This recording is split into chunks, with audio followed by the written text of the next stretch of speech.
പ്രത്യേകിച്ച് നമ്മുടെ ഇടയിൽ ഇന്ന് ദൈവവചനം ശുശ്രൂഷിപ്പാൻ വേണ്ടി കടന്നു വന്നിരിക്കുന്നത് മുംബൈയിലെ ഫിനി പാസ്റ്ററും സാൻഡി ആൻറ്റിയുമാണ്.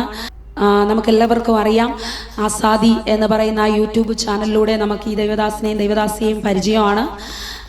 മിക്ക പ്രിയപ്പെട്ടവർക്കും, നമ്മുടെ സൂമിലായിരിക്കുന്ന മിക്ക പ്രിയപ്പെട്ടവർക്കും അറിയാമെന്ന് ഞാൻ വിശ്വസിക്കുകയാണ്. ഞാൻ ഈ യൂട്യൂബ് ചാനലിലേക്ക് ഞാൻ കാണാറുണ്ട്. പിന്നീട് അറിയുന്നത് നമ്മുടെ പാസ്റ്ററെ പരിചയമുണ്ട് എന്നൊക്കെ.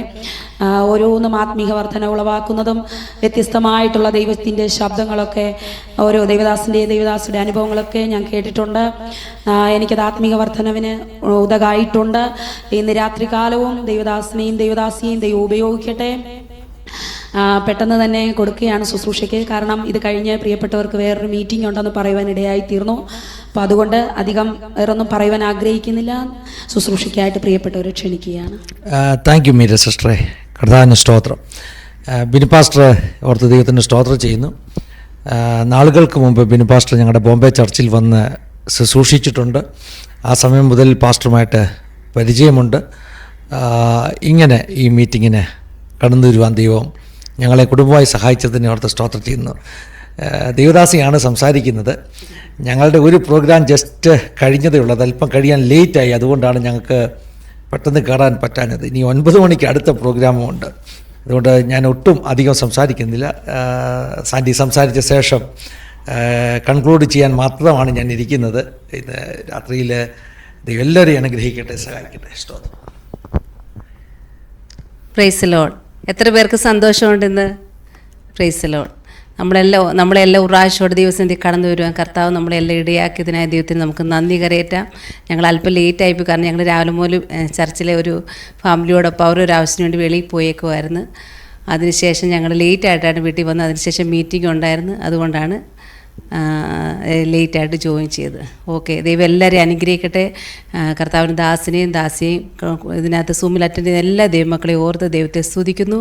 നിങ്ങളോടൊപ്പം ഈ രാത്രി സമയം ആയിരിക്കാൻ കർത്താവ് അടിയങ്ങളുടെ ജീവിതത്തിലും ദൈവം ഇടയാക്കുന്നതിനായി ദൈവത്തിന് നന്ദി കരയേറ്റുകയാണ്. ദൈവം നമ്മളെ എല്ലാ ആരോഗ്യത്തോടെ ബലത്തോടെ ഈ രാത്രികാലം ഈ സൂം മീറ്റിംഗ് കൊണ്ടുവന്നത് കർത്താവിൻ്റെ വലിയൊരു സ്നേഹമാണ്, അല്ലേ? കർത്താവിൻ്റെ സ്നേഹത്തെ പറ്റിയാണ് അല്പസമയം ഞാൻ നിങ്ങളോട് സംസാരിക്കാൻ ആഗ്രഹിക്കുന്നത്. ദൈവത്തിൻ്റെ സ്നേഹം അത് നമുക്ക് ഒരിക്കലും ആർക്കും അത് വർണ്ണിക്കാൻ പറ്റത്തില്ല. നമ്മൾ പാട്ടിലൊക്കെ പാടും ദൈവത്തിൻ്റെ സ്നേഹം, അതിൻ്റെ ആഴം, അത് നമുക്ക് ആർക്കും അത് അളക്കാൻ കഴിയുകയില്ല. ദൈവം കാട്ടി ഏറ്റവും വലിയൊരു അത്ഭുതം എന്ന് ചോദിച്ചാൽ അതെന്തുവാ? ദൈവത്തിൻ്റെ സ്നേഹം തന്നെ. നമ്മളതൊന്ന് ചിന്തിച്ച് നോക്കി, എത്ര വലിയ സ്നേഹമാണ് ദൈവം നമുക്ക് വേണ്ടി തന്നത്. ഈ ലോകത്തിലുള്ള ആർക്കും ഇതുപോലെ സ്നേഹിക്കാൻ കഴിയുകയില്ല. പകരമായിട്ട് നമ്മളൊന്നും കൊടുക്കുന്നില്ല. ദൈവത്തിൻ്റെ ആ സ്നേഹത്തെ ഓർത്ത് നമുക്ക് പിന്നെയും ദൈവത്തെ സ്തുതിക്കാം. യോഹന്നാൻ 3:16 പറയുന്നു, തൻ്റെ ഏകജാതനായ പുത്രനെ നമുക്ക് വേണ്ടി തന്ന സ്നേഹം, സ്വന്തം പുത്രനെ, ഏകപുത്രനെ നമുക്ക് വേണ്ടി തന്ന സ്നേഹമാണ് ആ കർത്താവിൻ്റെ സ്നേഹം. ഈ ലോകത്തിൽ ഒരു സ്നേഹവും ആ ദൈവത്തിൻ്റെ സ്നേഹത്തിന് തുല്യമായിട്ട് ഒരിക്കലും നമുക്കൊന്നും അതിനെ കമ്പയർ ചെയ്യാൻ പോലും നമുക്ക് പറ്റുകയില്ല. ദൈവത്തിൻ്റെ സ്നേഹത്തെ ഓർത്ത് ദൈവത്തിന് നന്ദി കരയേറ്റാം. ഒരു ദിവസം ഞാനിങ്ങനെ കോവിഡിൻ്റെയൊക്കെ സമയത്ത് ഞാനിങ്ങനെ ഉറക്കത്തിൽ ഇങ്ങനെ ഒരു സ്വപ്നം കാണുകയാണ്. ഞാനൊരു പാട്ട് പാടുന്നതായിട്ട്. ആ പാട്ട് ഇങ്ങനെയാണ്: താൻ വാഴുകിയാൽ ആകുലമില്ല, ഭാവിയെല്ലാം തൻ്റെ കരങ്ങളിൽ, ഭീതിയൊന്നും വേണ്ട, എല്ലാം കർത്താവിൻ്റെ കരങ്ങളിൽ സുരക്ഷിതമാണ് എന്ന്. കോവിഡിൻ്റെ സമയത്ത് നമ്മളെല്ലാം പലവിധമായ ഭാരങ്ങളിൽ, പ്രയാസങ്ങളിൽ ഒക്കെ ആയിരുന്ന സമയത്ത് പലരും പല ടെൻഷൻ എല്ലാവർക്കും ഉണ്ട്. ഇനി നാളെ എന്താകും, അങ്ങനെയെല്ലാം നമ്മൾ ഓർത്ത് ഭീതിപ്പെട്ടിരുന്ന സമയമാണ്. ആ സമയത്ത് ഉറക്കത്തിൽ ഞാനിങ്ങനെ പാടുകയാണ്. നാളെ ഈ പാട്ടാണ് പാടേണ്ടത്. താൻ വാഴുക നമ്മുടെ ജീവിതത്തിൽ താൻ എന്ന് പറഞ്ഞ കർത്താവ് യേശുക്രിസ്തു നമ്മുടെ ജീവിതത്തിലുണ്ട്. അവനാണ് നമ്മുടെ ജീവിതത്തിൽ വാഴുന്നത്. അതുകൊണ്ട് നമ്മുടെ ജീവിതത്തിൽ ഒരു ഭയമോ ഭീതിയോ ഒന്നും വേണ്ട എന്ന് ദൈവത്തിൻ്റെ ആത്മാവ് നമ്മളോട് പറയുകയാണ്. ഈ രാത്രികാലം നമ്മളോടെല്ലാം പറയണം. നമുക്ക് ആർക്കെങ്കിലും ഈ സൂം മീറ്റിംഗ് കൂടിയിരിക്കുന്ന ആർക്കെങ്കിലും എന്തെങ്കിലും ഭയമോ എന്തെങ്കിലും ഭീതി ഉണ്ടെങ്കിൽ നാളെ ഓർത്ത്, കുഞ്ഞുങ്ങളെ ഓർത്ത്, ആർക്കെങ്കിലും എന്തെങ്കിലും ഭയമോ ഭീതിയോ ഉണ്ടെങ്കിൽ ദൈവത്തിൻ്റെ ആത്മാവ് നമ്മളോടും പറയുകയാണ്, നമ്മളൊന്നും ഭാരപ്പെടേണ്ട കാര്യമില്ല, കർത്താവ് നമ്മളോട് കൂടെയുണ്ട്, കർത്താവ് നമ്മളെ നടത്തും. നമ്മൾ എത്രമാത്രം യേശു കർത്താവ് സ്നേഹിക്കുന്നു. നമ്മൾ ഉറങ്ങുമ്പോൾ പോലും കർത്താവ് പറയുകയാണ്, നിങ്ങൾ ഭാരപ്പെടേണ്ട, നിങ്ങൾ സമാധാനത്തോടെ കിടന്ന് ഉറങ്ങിക്കൂ. നിങ്ങളുടെ കാര്യങ്ങളെല്ലാം, നിങ്ങളുടെ കുഞ്ഞുങ്ങളുടെ കാര്യങ്ങൾ, കുഞ്ഞുങ്ങളുടെ ഭാവി, കുഞ്ഞുങ്ങളുടെ വിദ്യാഭ്യാസം, അതെല്ലാം നമ്മുടെ കർത്താവ് കരുതിക്കോളും. കർത്താവിൻ്റെ കരങ്ങളിൽ അതെല്ലാം സുരക്ഷിതമാണ് എന്ന് പറയുന്നു. ഇത്ര നല്ലൊരു കർത്താവാണ് നമുക്ക് ഉള്ളത്. അതുകൊണ്ട് നമ്മുടെ എല്ലാ ഭാരങ്ങളും, ആരെങ്കിലും എന്തെങ്കിലും ടെൻഷനുമായിട്ട് ഈ സമയത്തുണ്ടെങ്കിൽ നമ്മുടെ ടെൻഷനും ഭാരങ്ങളും എല്ലാം കർത്താവിൻ്റെ കരങ്ങളിൽ സമർപ്പിക്കാം. നാളെ ഓർത്ത് നമുക്ക് ഭാരപ്പെടേണ്ട കാര്യമില്ല. കർത്താവ് നമ്മളെ എല്ലാം വഴി നടത്തുവാൻ ഇടയാകും. അത് ഞങ്ങളുടെ ജീവിതത്തിൽ ഞങ്ങളുടെ ഒരു അനുഭവമാണ്. ഞങ്ങളെ നടത്തിയ കർത്താവ്, ഇന്നുവരെ ഞങ്ങളെ നടത്തി ആ കർത്താവ് ഈ സൂമിൽ കൂടിയിരിക്കുന്ന എല്ലാ പ്രിയ ദൈവമക്കളെയും നടത്തുവാൻ ഇടയാകും. ഞങ്ങളുടെ അനുഭവങ്ങൾ നിങ്ങൾ പലരും കേട്ടിട്ടുണ്ടായിരിക്കും. നമ്മുടെ ആസാദി ചാനലിൽ ഞങ്ങളുടെ ഫാമിലി ടൈം എന്ന് പറഞ്ഞൊരു പ്രോഗ്രാമുണ്ട്. അതിനകത്ത് ഓരോരോ എപ്പിസോഡായിട്ട് ഞങ്ങളുടെ ഓരോരോ അനുഭവങ്ങളൊക്കെ ഞങ്ങൾ ഷെയർ ചെയ്യാറുണ്ട്. അതിൽ ഞങ്ങൾ ജോലി റിസൈൻ ചെയ്യാൻ വേണ്ടി തീരുമാനിച്ച സമയത്ത് ഞാൻ റിസൈൻ ലെറ്റർ കൊടുക്കാൻ വേണ്ടി പോകുന്ന ഒരു ദിവസം, ആ ദിവസം രാവിലെ എൻ്റെ ഹസ്ബൻഡ് രാവിലെ ഒരു സ്വപ്നം കാണുകയാണ്. ഒരു വ്യക്തി വന്ന് പറയുകയാണ്, ഇന്ന് മുതൽ റെയിൽവേ സ്റ്റേഷൻ നിൽക്കുന്നതായിട്ട് കാണുന്നത്. ഞങ്ങളുടെ ബോംബെയിലെ റെയിൽവേ സ്റ്റേഷനാണ് കാണുന്നത്. ആ റെയിൽവേ സ്റ്റേഷനിൽ നിന്ന് അവിടെയാണ് ഞങ്ങൾ ട്രെയിൻ പിടിച്ച് എല്ലാ ദിവസവും പോകുന്നത്. അന്നേരം ആ റെയിൽവേ സ്റ്റേഷൻ കാണിച്ചിട്ട് ആ സ്വപ്നത്തിൽ കാണുകയാണ്. എന്നിട്ട് ഒരു വ്യക്തി വന്ന് പറയുകയാണ്, ഒരു ടിക്കറ്റ് എടുത്ത് കൈ കൊടുത്തിട്ട് പറയുകയാണ്, ഇന്നു മുതൽ ഞാനാണ് നിങ്ങളെ നടത്തുന്നതെന്ന്. ആ ടിക്കറ്റ് എടുത്തതെന്ന് ആ വ്യക്തി പറയുകയാണ് സ്വപ്നത്തിൽ. അന്ന് വരെ ഞങ്ങൾ ചിന്തിച്ചു, ഇനി നാളെ ഞങ്ങൾ രണ്ടുപേർക്കും ജോലി ഉണ്ടായിരുന്നു. രണ്ടുപേരും ജോലിയൊക്കെ റിസൈൻ ചെയ്ത് ഫുൾ ടൈം മിനിസ്ട്രിക്ക് വേണ്ടി ഇറങ്ങുകയാണ്. അന്നേരം കർത്താവ് ആ സ്വപ്നത്തിൽ കൂടി ഞങ്ങളെ ധൈര്യപ്പെടുത്തുകയാണ്, നിങ്ങൾക്ക് ഇന്നു മുതൽ നിങ്ങൾ ഇനി ടിക്കറ്റ് എടുക്കേണ്ട നിങ്ങളുടെ ഒരു യാത്രയ്ക്കും നിങ്ങളെ ഞാനാണ് നടത്തുന്നതെന്നുള്ള ആ സ്വപ്നത്തിൽ കൂടി വ്യക്തമായിട്ട് ദൈവത്തിൻ്റെ ആത്മാവ് ഞങ്ങളോട് സംസാരിക്കുവാനിടയായി. ആ സ്വപ്നം പോലെ ഇന്ന് ഈ നിമിഷം വരെയും കർത്താവ് ഞങ്ങളെ നടത്തി. അത് ഞങ്ങളുടെ സാക്ഷ്യമാണ്. അതുകൊണ്ട് ആ പാട്ടുകാരൻ പറയുന്ന പോലെ ഒരു ഭാവിയെ ഓർത്തോ, നമ്മുടെ കുഞ്ഞുങ്ങളെ ഓർത്തോ, കുഞ്ഞുങ്ങളുടെ ഭാവി എന്തായി തീരുമെന്ന് ഓർത്തോ, നാളെ നമ്മുടെ ജീവിതത്തിൽ എന്ത് ഭാരമാണ്. നമുക്ക് പലർക്കും പലവിധമായ ഭാരങ്ങളുണ്ടായിരിക്കാം. എന്നാൽ ആ ഭാരങ്ങളെല്ലാം നമ്മൾ കർത്താവിൻ്റെ കരങ്ങളിൽ സമർപ്പിക്കുക. ആ കർത്താവ്, വിളിച്ച കർത്താവ് വിശ്വസ്തനാണ്, നമ്മളെ വഴിയിലിട്ടേച്ച് പോകുകയില്ല. അവൻ അന്ത്യം വരെ നമ്മുടെ കൂടെ ഇരിക്കാമെന്ന് പറഞ്ഞാൽ കൂടെ തന്നെ ഇരിക്കും. ഈ ലോകത്തിലുള്ളവർ കൂടെ ഇരിക്കാമെന്ന് പറഞ്ഞാൽ പലരും വാക്ക് മാറിപ്പോകും. നമ്മുടെ പ്രിയമുള്ളവരെല്ലാം പലരും പറഞ്ഞിട്ടുണ്ടായിരിക്കാം, ഞാൻ നിന്റെ കൂടെ ഇരിക്കാം, ആ കാര്യത്തിന് ഞാൻ ഹെൽപ്പ് ചെയ്യാം എന്നൊക്കെ പലരും നമ്മളോട് പറഞ്ഞിട്ടുണ്ടായിരിക്കാം. എന്നാൽ വാക്ക് പറഞ്ഞവരെല്ലാം പലരും മാറിപ്പോകുമ്പോൾ മാറാത്ത ഒരു കർത്താവേ ഉള്ളത് നമ്മുടെ യേശു കർത്താവാണ്. നമ്മൾ പാട്ടിൽ ഇങ്ങനെ പാടും, മാറാത്തവൻ, വാക്ക് മാറാത്തവൻ, കൂടെ ഉണ്ടെന്ന് അരുൾ ചെയ്തവൻ. ആ വാക്ക് മാറാതെ നമ്മുടെ കൂടെ ഇരിക്കുന്ന ഒരാൾ മാത്രമേ ഉള്ളൂ, അത് നമ്മുടെ കർത്താവാണ്. അന്നു മുതൽ ആ കർത്താവ് ഞങ്ങളെ നടത്തി. അങ്ങനെ ഞങ്ങൾ രണ്ടുപേരും റിസൈൻ ചെയ്ത് ഞങ്ങൾ അങ്ങനെ ഫുൾ ടൈം മിനിസ്ട്രിക്ക് വേണ്ടി ഇറങ്ങിയ സമയത്ത് കുഞ്ഞുങ്ങൾ രണ്ടുപേരും പഠിക്കുന്നു. ഞങ്ങളുടെ വീടിൻ്റെ ലോണുണ്ട്, ബാങ്കിലെ ലോണുണ്ട്. ഞങ്ങൾ ജോലി ചെയ്യുന്ന സമയത്ത് പോലും പലപ്പോഴും ലോണൊക്കെ മുടങ്ങി പോകാറുണ്ട്. ബാങ്കിൽ നിന്ന് ലെറ്ററൊക്കെ വരും. അതിന് ഇനിയിപ്പോൾ ജോലിയും കൂടെ റിസൈൻ ചെയ്ത് കഴിഞ്ഞാൽ എന്തുമായിരിക്കും അവസ്ഥ. പക്ഷെ അതിനെപ്പറ്റി ഒന്നും ഞങ്ങൾ ചിന്തിച്ചില്ല. അങ്ങനെ ഒരു ടെൻഷനും ഇല്ലായിരുന്നു. ദൈവം ഒരു വലിയൊരു സമാധാന ഹൃദയത്തിൽ തന്നിരുന്നു. അല്ലെങ്കിൽ നമുക്ക് ആർക്കും അങ്ങനെ റിസൈൻ ചെയ്ത് ഇറങ്ങാൻ പറ്റത്തില്ല. കാരണം രണ്ടുപേർക്കും ജോലിയില്ല, കുഞ്ഞുങ്ങളുടെ കാര്യം നോക്കണം, വീടിൻ്റെ ലോണുണ്ട്. അങ്ങനെയൊന്നും ഞങ്ങൾ ചിന്തിച്ചതേ ഇല്ല. പെട്ടെന്ന് ദൈവത്തിൻ്റെ ആത്മാവ് ഹൃദയത്തിൽ വലിയൊരു സമാധാനം തന്ന് അങ്ങനെ ഞങ്ങളെ ഇറക്കുകയായിരുന്നു. അങ്ങനെ അന്ന് മുതൽ കർത്താവ് നടത്തിയെന്ന് മാത്രമല്ല, ഇടയ്ക്ക് ബുദ്ധിമുട്ടുകളൊക്കെ വന്നു. ലോണിൻ്റേതായ വിഷയത്തിലൊക്കെ ഒത്തിരി ബുദ്ധിമുട്ടൊക്കെ വന്നു. ബാങ്കിൽ നിന്ന് അവർ ലെറ്റർ തരികയും അവർ പറഞ്ഞു ഇനിയിപ്പോൾ അടച്ചില്ലെങ്കിൽ, ഒത്തിരി പ്രാവശ്യം മുടങ്ങിയപ്പോൾ അവർ പറഞ്ഞ് നിങ്ങളെ ഇത് വീട് ജപ്തി ചെയ്യൂ എന്നൊക്കെ പറഞ്ഞ് അവർ ബാങ്കിൽ നിന്ന് മാനേജർ വരികയും ഫോട്ടോ എടുക്കുകയൊക്കെ ചെയ്തിട്ടുണ്ട്. അങ്ങനെ പല പ്രയാസങ്ങളിലൊക്കെ കൂടെ കടന്നു പോയിട്ടുണ്ട്. അവിടെ എല്ലാം കർത്താവിൻ്റെ കരം ഞങ്ങൾ കണ്ടു. 2-3 പ്രാവശ്യമൊക്കെ മുടങ്ങുമ്പോൾ ദൈവം അത്ഭുതകരമായിട്ട് എവിടുന്നെങ്കിലും വഴികളെ തുറന്ന് ലോൺ അടയ്ക്കുവാനൊക്കെ ദൈവം സഹായിച്ചുകൊണ്ടേയിരുന്നു. അങ്ങനെ ലാസ്റ്റ് ഒരു പ്രാവശ്യം, ഒത്തിരി പ്രാവശ്യം മുടങ്ങും ബാങ്കിൽ നിന്ന് മാനേജർ വന്നിട്ട് അവർ പറഞ്ഞു ഇനിയിപ്പം പറ്റത്തില്ല, ഇനി ജപ്തിക്കൊക്കെ വിടേണ്ടതായിട്ട് വരും, എങ്ങനെയും ലോൺ അടയ്ക്കണമെന്നൊക്കെ പറഞ്ഞ് അവർ ഞങ്ങളുടെ ഫോട്ടോ എടുക്കുകയും അങ്ങനെയൊക്കെ ചെയ്തിട്ട് പോയി. എന്നാൽ ഞങ്ങൾ അന്ന് ഒത്തിരി ഞങ്ങൾ വിഷമിക്കുകയൊക്കെ ചെയ്തു. കാരണം നമ്മൾ ആഗ്രഹിച്ച് വാങ്ങിച്ച വീട്, ആ വീട്ടിൽ നിന്നിട്ട് നമ്മുടെ ഫോട്ടോയൊക്കെ ഫോട്ടോ എടുക്കുന്ന വേറൊന്നിനും വേണ്ടിയല്ല, ജപ്തി ചെയ്യാൻ വേണ്ടി, ഇതിനു വേണ്ടിയുള്ള ഫോട്ടോയൊക്കെ അവർ എടുത്തുകൊണ്ട് പോവുകയാണ്. അങ്ങനെ ഭാരപ്പെട്ടു. പക്ഷേ ആ കർത്താവ് അവിടെ എല്ലാം വിശ്വസ്തനായിരുന്നു. ആ ഒരു 6 മാസത്തിനുള്ളിൽ ആ ബാങ്കിൽ നിന്ന് വന്ന മാനേജർ ഞങ്ങളോട് ചോദിച്ചു, നിങ്ങൾ രണ്ടുപേരും എന്തോ ജോലി ചെയ്യുന്നതെന്ന് ചോദിച്ചു. അന്നേരം ഞങ്ങൾ പറഞ്ഞു ഞങ്ങൾ ജോലിയൊന്നും ചെയ്യുന്നില്ല, ഞങ്ങൾ മിനിസ്ട്രി കർത്താവിൻ്റെ വേല ചെയ്യുന്നവരാണെന്ന് ചോദിച്ചു. അന്നേരം അവർ ഓർച്ചു നിങ്ങൾക്ക് അതിന് വരുമാനം എന്തുവാ, നിങ്ങൾ എങ്ങനെ ഈ ലോൺ അടയ്ക്കും? അന്നേരം ഞങ്ങൾ പറഞ്ഞു ദൈവം ഞങ്ങളൊരു ദിവസം നടത്തുന്ന, ഞങ്ങൾക്ക് അങ്ങനെ ഫിക്സഡ് ആയിട്ടുള്ള വരുമാനം ഒന്നുമില്ല, ദൈവം നടത്തുന്ന ഓരോ ദിവസം. അന്നേരം ആ മാനേജർ ചിരിച്ചു. കാരണം ജോലിയുള്ളവർക്ക് പോലും ലോൺ അടയ്ക്കാൻ പറ്റാത്ത സമയത്ത് നിങ്ങൾ എങ്ങനെ അടയ്ക്കുമെന്ന് പറഞ്ഞ് പുള്ളി അങ്ങനെ കളിയാക്കി ഞങ്ങളെ ചിരിച്ചിട്ട് ഇവിടുന്ന് കടന്നു പോകാനിടയായി. പ്രിയമുള്ളവരെ 6 മാസത്തിനുള്ളിൽ ആ ലോൺ ഫുള്ള് കൊണ്ട് ഞങ്ങൾക്ക് ആ ബാങ്കിൽ അടയ്ക്കുവാൻ അതും ഓരോ മാസം ഞങ്ങൾക്ക് 3000-4000 രൂപയായിരുന്നു അന്നത്തെ കാലത്ത് ലോൺ. അത് അടയ്ക്കാൻ ഇല്ലാത്ത ഞങ്ങൾ ലക്ഷങ്ങൾ കൊണ്ട് അടച്ച് ഞങ്ങളുടെ ബാങ്കിൽ നിന്ന് ആ ബുക്കും പേപ്പറും ഒക്കെ ഞങ്ങളുടെ എടുക്കുവാൻ ദൈവം ഞങ്ങളെ സഹായിച്ചു. അന്നേരം ബാങ്ക് മാനേജർ ഞങ്ങളോട് ഇങ്ങോട്ട് പറഞ്ഞു, നിങ്ങളുടെ ദൈവം വലിയവനാണെന്ന് ഇങ്ങോട്ട് പറയുവാനിടയായി. അതാ ഞങ്ങളുടെ ജീവിതത്തിലെ ഏറ്റവും വലിയൊരു സാക്ഷ്യം. എവിടെയാണോ നമ്മൾ നിന്ദിക്കപ്പെട്ടത് അവിടെ നമ്മളെ മാനിക്കുന്ന കർത്താവാണ് നമ്മുടെ കർത്താവ്. ലോകത്തിലുള്ളവരെല്ലാം പറയുന്നത് അസാധ്യമാണെന്ന്. കാരണം മാനുഷികമായി ചിന്തിച്ച് നോക്കുമ്പോൾ അസാധ്യമാണ്. രണ്ടുപേരും ജോലി ചെയ്യുന്നില്ല, ലോൺ അടയ്ക്കാൻ ഒന്നുമില്ല. അവരെങ്ങനെ ഫുൾ പൈസ കൊണ്ട് ലക്ഷങ്ങൾ കൊണ്ട് അടച്ച് അവരെങ്ങനെ ഈ വീടിൻ്റെതായ ഫ്ലാറ്റിൻ്റെതായ ഡോക്യുമെൻറ്റ്സ് ഒക്കെ തിരികെ വാങ്ങിക്കും? എന്നാൽ നമ്മുടെ കർത്താവിനാൽ അസാധ്യമായിട്ടൊന്നുമില്ല. നമ്മൾ ദൈവത്തെ നോക്കി ഒന്ന് ഇറങ്ങിയാൽ ദൈവം നമ്മളെ നടത്തും. നമ്മൾ കർത്താവിൻ്റെ കരം പിടിച്ചാൽ പിന്നെ നമ്മളെ നടത്തുന്നത് കർത്താവാണ്, നമ്മളല്ല പിന്നെ നടക്കുന്നത്. ദൈവത്തിൻ്റെ കരം പിടിച്ച് നമ്മൾ ഓരോ നിമിഷവും നമ്മുടെ എല്ലാ കാര്യങ്ങളും നമ്മുടെ എല്ലാ ഭാരങ്ങളും കർത്താവിൻ്റെ കരങ്ങളിൽ സമർപ്പിച്ച് നമ്മൾ ഇറങ്ങുക. ദൈവം നമ്മളെ നടത്താൻ വിശ്വസ്തനാണ്. അന്ന് മുതൽ ഇന്ന് വരെയും കർത്താവ് ഞങ്ങളെ നടത്തി.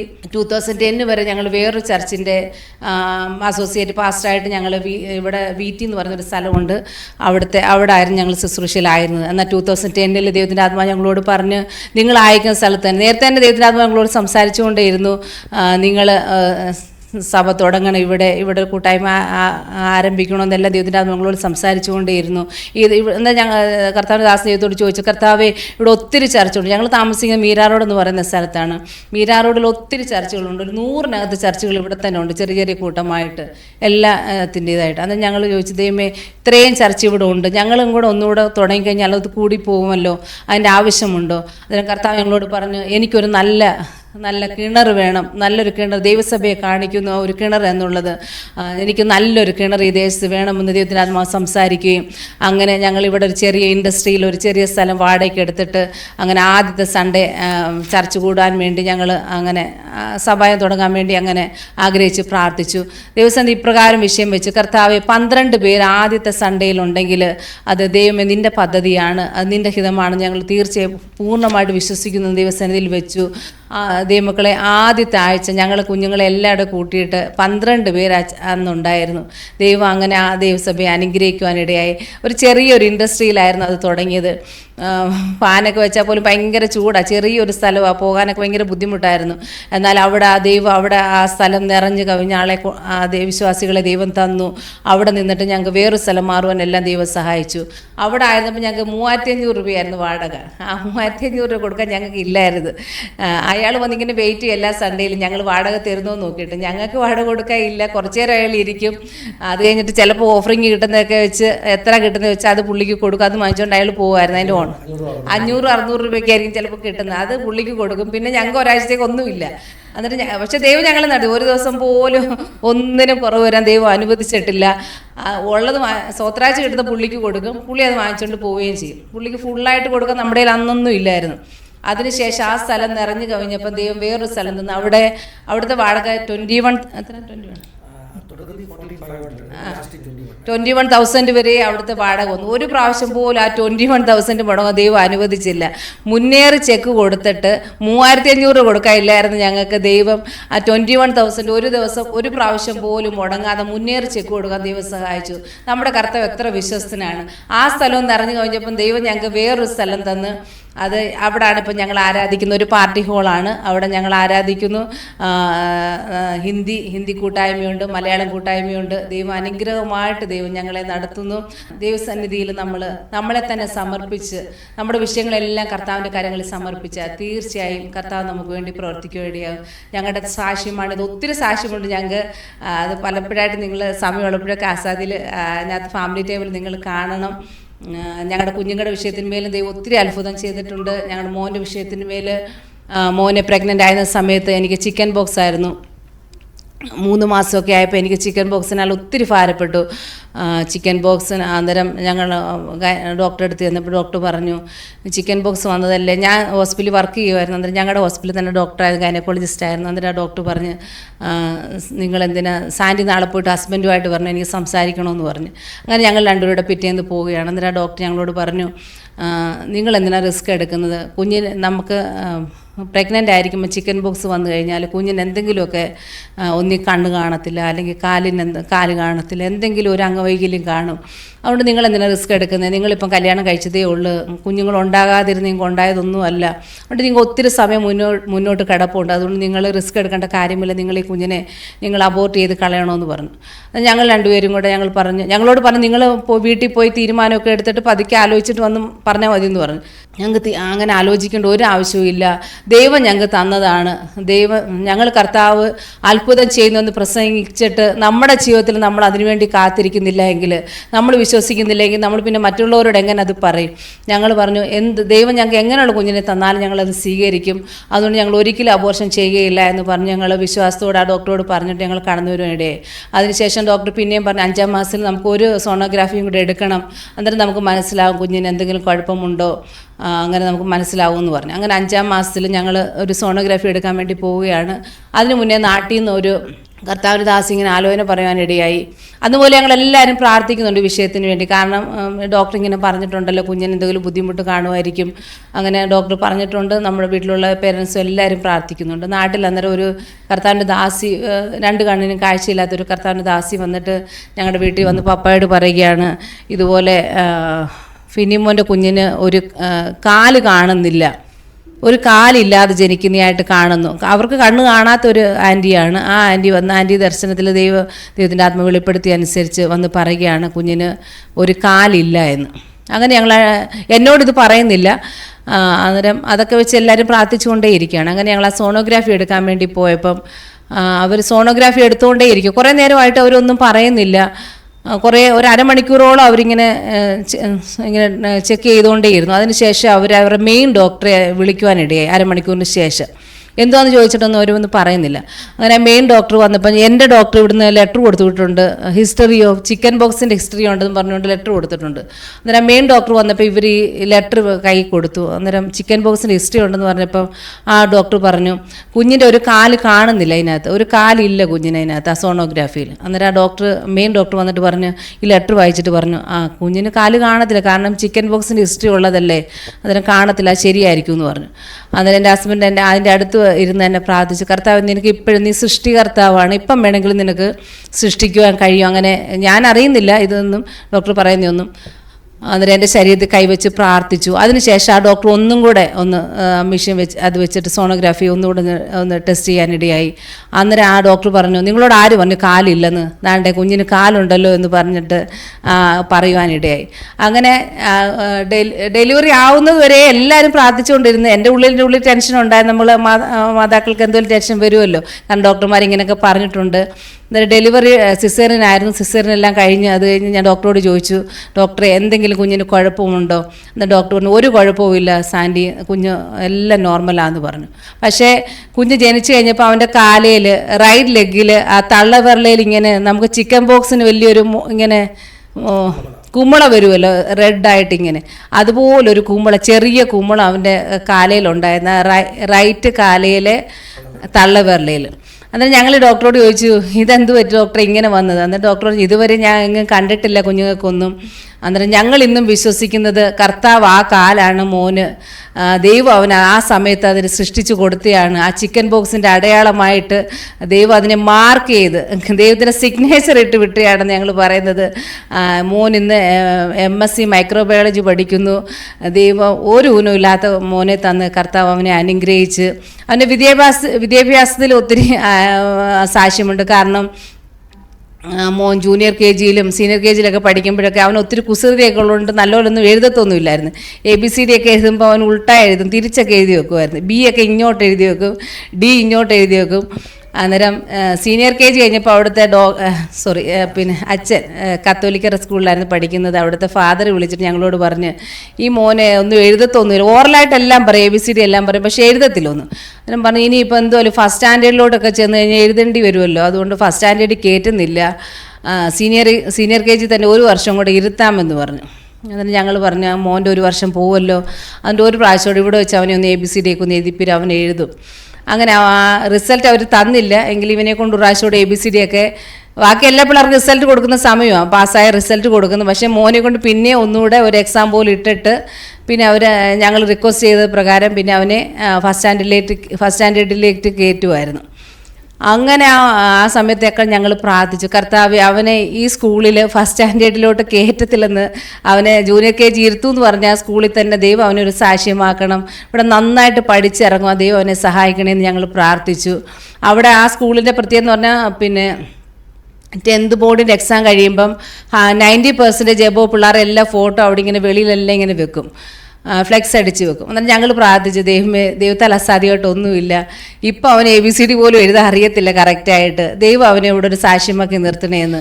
പ്രിയമുള്ളവരെ, അവൻ 10ാം ക്ലാസ്സിൽ 90 എബോ മാർക്ക് വാങ്ങിച്ചിട്ട് ആ 10 പിള്ളേരുടെ കൂട്ടത്തിൽ അവൻ്റെ ഫോട്ടോ അവിടെ വരുവാൻ ദൈവം സഹായിച്ചു. ദൈവത്താൽ അസാധ്യമായിട്ട് ഒന്നുമില്ല. അങ്ങനെ ഓരോ ദിവസം ഞങ്ങളുടെ ജീവിതത്തിൽ കർത്താവ് അത്ഭുതങ്ങളെ ചെയ്ത് ദൈവം നടത്തുന്നു. ഇന്നും ആ അത്ഭുതങ്ങളിൽ കൂടി ദൈവം നടത്തുകയാണ്. കർത്താവിൻ്റെ സ്നേഹം, ആ സ്നേഹം നമുക്ക് ആർക്കും അത് വർണ്ണിക്കാൻ കഴിയുകയില്ല.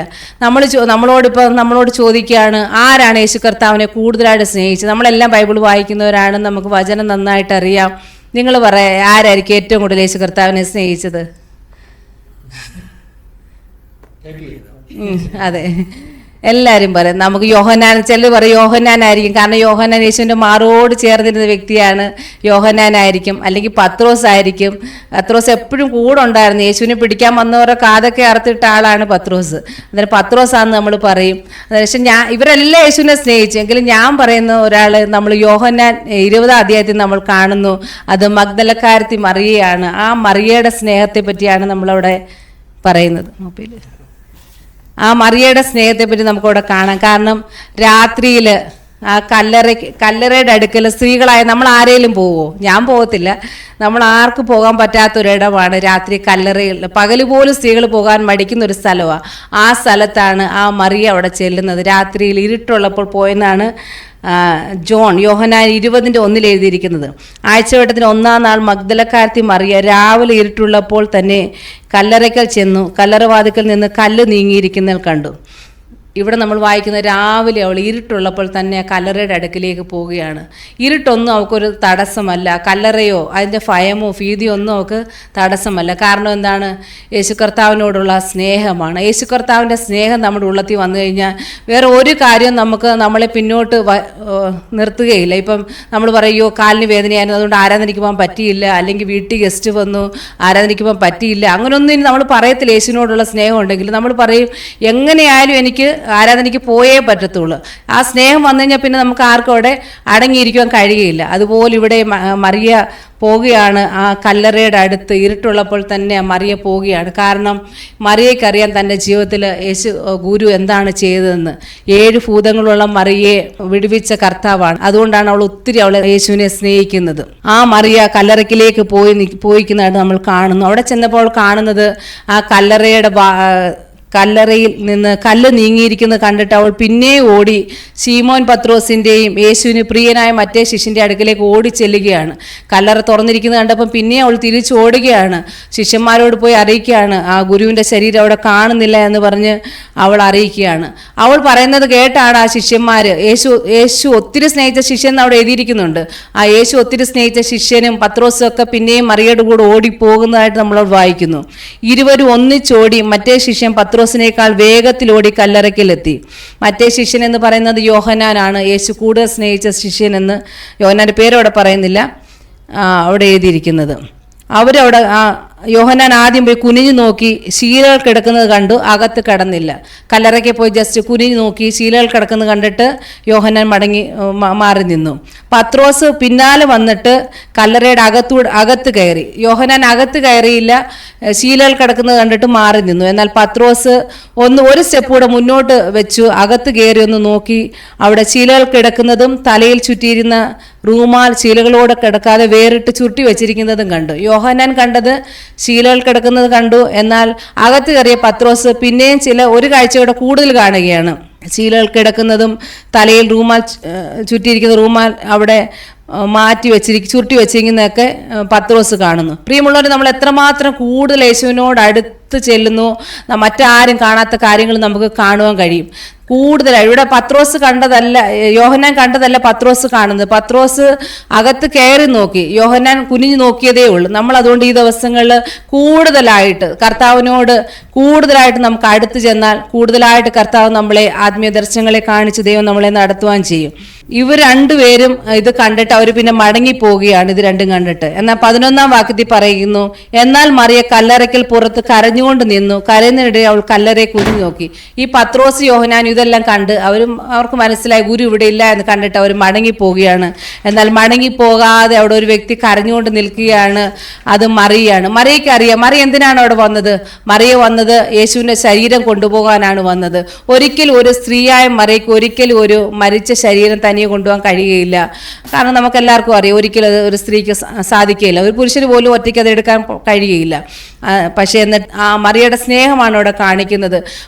നമുക്ക് പറയാം മറിയ വന്നത് യേശുവിൻ്റെ അടുക്കൽ കല്ലറയ്ക്കൽ വന്നത് അവളുടേതായ ഒരു പ്രത്യേക ഒരു ആവശ്യത്തിനോ ഒരു പ്രാർത്ഥന വിഷയത്തിൻ്റെ മറുപടിക്ക് ഒന്നുമല്ല അവൾ വന്നത്. യേശുവിനോടുള്ള സ്നേഹത്തിന് വേണ്ടി, സ്നേഹം മൂലമാണ് അവൾ വന്നത്. കാരണം അവൾ വന്നത് ഒരു ജീവനുള്ള യേശുവിനെ കൊണ്ടുപോകാനല്ല അവൾ വന്നത്. ജീവനുള്ള യേശു എൻ്റെ ജീവിതത്തിൽ അത്ഭുതം, അന്ന് എൻ്റെ ഭൂതങ്ങളെയൊക്കെ പുറത്താക്കി ഇന്നും അത്ഭുതം ചെയ്യുന്നോർത്തൊന്നുമല്ല അവൾ വന്നത്. അവൾ വന്നത് ആ മരിച്ച യേശുവിൻ്റെ ആ ബോഡി കൊണ്ടുപോകാൻ വേണ്ടിയാണ് അവൾ വന്നത്. എത്രമാത്രം സ്നേഹമുണ്ട് മറിയയ്ക്ക് നമുക്കിവിടെ മനസ്സിലാക്കുവാൻ കഴിയും. അവൾ കരയുന്നതിനിടയിൽ പിന്നെയും അവൾ ആ കല്ലറയിൽ ഒന്നുകൂടെ കുനിഞ്ഞു നോക്കുകയാണ്. ആദ്യം അവൾക്ക് മനസ്സിലായി അവിടെ ഇല്ലെന്ന് അവൾ കണ്ടതാണ്. പിന്നെയും അവൾ കുനിഞ്ഞു നോക്കുകയാണ്, എൻ്റെ യേശു അവിടെ കാണാൻ ഉണ്ടോ എന്ന് അവൾ പിന്നെയും നോക്കുകയാണ്.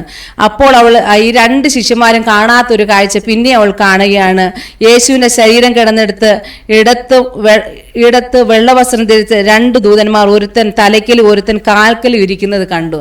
മറ്റൊരു രണ്ടുപേരും ആ തുണികളൊക്കെ കണ്ട് മടങ്ങിപ്പോയി. എന്നാൽ പിന്നെ അവിടെ കരഞ്ഞുകൊണ്ട് നിന്ന് അവൾ ഏത് വിഷയത്തിനാണോ അവിടെ കടന്നു ആ വിഷയത്തിന് വേണ്ടി തന്നെ അവളവിടെ മടുത്തു പോവാതെ അവളവിടെ കാത്തു നിന്നത് കൊണ്ട് മറ്റു രണ്ടുപേരും കാണാത്തൊരു കാര്യം അവൾ കണ്ടു. അവൾ രണ്ട് ദൂതന്മാരെ അവിടെ കാണുകയാണ്. രണ്ട് ദൂതന്മാർ ഒന്ന് കാൽക്കലും ഇരിക്കുന്നത് കണ്ട് തലയ്ക്കലും ഇരിക്കുന്നത് അവൾ കാണുകയാണ്. ഈ ദൂതന്മാർ അവളോട് ചോദിക്കുകയാണ്, സ്ത്രീയെ നീ കരയുന്നത് എന്ത് എന്ന് ചോദിച്ചു. നമ്മളും എല്ലാവരും ഇപ്പം മറിയോട് ചോദിച്ച, മറിയ നീ എന്തിനാ കരയുന്നത്? നമ്മളോടെല്ലാം മറിയക്ക് ഒരു മറുപടിയേ ഉള്ളൂ, എൻ്റെ കർത്താവിനെ എടുത്തു കൊണ്ടുപോയി. എൻ്റെ കർത്താവിനെ എവിടെയാണ് വെച്ചത് എനിക്കറിയില്ല, എനിക്ക് അവനെ എടുത്തുകൊണ്ട് പോകണം. ഇതാണ് അവിടെ ആഗ്രഹം. ഇതാണ് എനിക്ക് യേശുവിൻ്റെ ആ ബോഡി വേണം, അത് കൊണ്ടുപോകണം. അതിനുവേണ്ടിയാണ് അവൾ അവിടെ കരഞ്ഞുകൊണ്ടിരിക്കുന്നത്. ഇത് പറഞ്ഞിട്ട് അവൾ പിന്നോക്കം തിരിഞ്ഞു യേശു നിൽക്കുന്നത് കണ്ടു. യേശു എന്ന് അറിഞ്ഞില്ല താനും. ഈ മറിയയുടെ സ്നേഹം കണ്ടപ്പോൾ, മറിയയുടെ കരച്ചിൽ കണ്ടപ്പോൾ നമ്മുടെ യേശു കർത്താവിന് പിന്നെ ബാക്കി മിഷൻ ചെയ്യാൻ വേണ്ടി മുന്നോട്ട് പോകാൻ കഴിഞ്ഞില്ല. യേശു അത് പകുതി അവിടെ വെച്ചിട്ട് വരികയാണ്. മറിയയുടെ സ്നേഹത്തിന് മുന്നിൽ ഈ കല്ലറയിലേക്ക് കടന്നു വരികയാണ്. അവൾക്ക് പക്ഷെ മനസ്സിലായില്ല പുറകിൽ നിൽക്കുന്നത് തോട്ടക്കാരനെന്ന് അവൾക്ക് തോന്നി. അവളോട് യേശു പിന്നെ ചോദിക്കുകയാണ്, സ്ത്രീയെ നീ കരയുന്നതെന്ന്. കാരണം അവൾക്ക് മനസ്സിലായില്ല യേശു തോട്ടക്കാരനെന്നാണ് അവൾക്ക് തോന്നിയത്. അന്നേരം പിന്നെ അവൾ പറയുന്നു, ആ തോട്ടക്കാരനെ നിരൂപിച്ചിട്ട് അവൾ പറയുകയാണ്, യജമാനെ നീ അവനെ എടുത്തുകൊണ്ട് പോയെങ്കിൽ പറക, ഞാൻ അവനെ കൊണ്ടുപോയിക്കൊള്ളാം. യേശുവിന് ആ മറിയയുടെ ആ വാക്ക് കേട്ടപ്പോൾ പിന്നെ മറിഞ്ഞിരിക്കാൻ കഴിഞ്ഞില്ല. യേശു അവളെ സ്നേഹത്തോട് വിളിക്കുകയാണ് മറിയേ എന്ന്. മറിയേ എന്ന് വിളിച്ചപ്പോൾ അവൾക്ക് മനസ്സിലായി ഇത് തൻ്റെ ഗുരുവാണ്. തൻ്റെ ഗുരുവിനല്ലാതെ വേറെ ആർക്കും ഇത്ര സ്നേഹത്തോടെ തന്നെ വിളിക്കുവാൻ കഴിയില്ല. ആ മറിയയുടെ ആ സ്നേഹത്തിൻ്റെ മുന്നിൽ യേശു കർത്താവ് അവിടേക്ക് ഇറങ്ങി വരികയാണ്.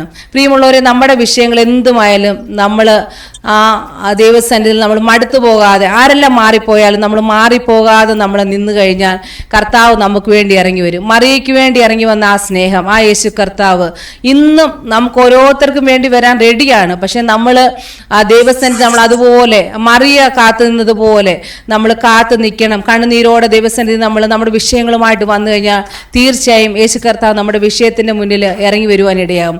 മറിയ വന്നത് യേശുവിന് മരിച്ച ശരീരം കൊണ്ടുപോകാൻ പോവുകയാണ്. എന്നാൽ മറിയയുടെ ആ കരച്ചിലിൻ്റെ മുന്നിൽ, ആ കണ്ണുനീരിൻ്റെ മുന്നിൽ, അവളുടെ ആ തീരുമാനത്തിൻ്റെ ദൃഢനിശ്ചയത്തോടെ അവൾ ആ ദിവസം നിന്നത് മൂലം മറിയയുടെ മുന്നിൽ അവൾ ആ മരിച്ച വിഷയം കൊണ്ടുപോകാൻ വന്ന അവിടെ മുന്നിൽ ആ മരിച്ച വിഷയം ജീവനായിട്ട്, ജീവനുള്ള യേശുവായിട്ട് അവിടെ നിൽക്കുന്നത് അവൾ കാണുവാനിടയായി.